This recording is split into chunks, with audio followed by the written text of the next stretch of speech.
কি গরম রে, আমি এখানে একদম দাঁড়াতে পারছি না। তোরা জানিস তো আমি এসি ছাড়া একদম থাকতে পারি না। আমার বাড়িতে এসে গাড়িতে এসে পুরো বাড়িতে আমার সেন্ট্রাল এসি আছে, জানিস তো।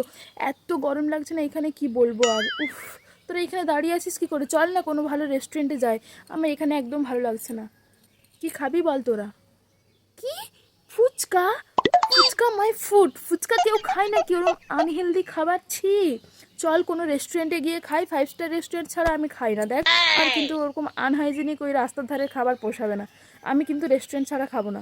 ওরা যদি বিল দিতে না পারিস আমি দিয়ে দেবো, কোনো ব্যাপার নয়, কিন্তু আমি ভালো রেস্টুরেন্ট, 5 স্টার রেস্টুরেন্ট ছাড়া না খাবো না রে। সহ্য হবে না আমার ওরকম পার্টি জিনিস। কি? অটোতে করে যাবি?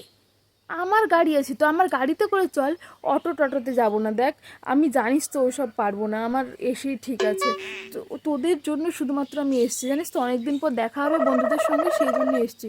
টোটো অটোতে চাপতে পারবো না, ওইসব জানিস তো আমার গা গোলাবে, বমি পাবে, ওসব আমি পারবো না। দেখ প্লিজ, আমার বর তো আমাকে মার্সিডিস ছাড়া ছাড়েই না একদম কোনো সময়। গরম, আমি খুব সেন্সিটিভ একটা মানুষ না, সে আমাকে একা কখনো ছাড়ে না। আজকে আমি একটু জোর করে এসেছি তোদের সাথে দেখা হবে বলে।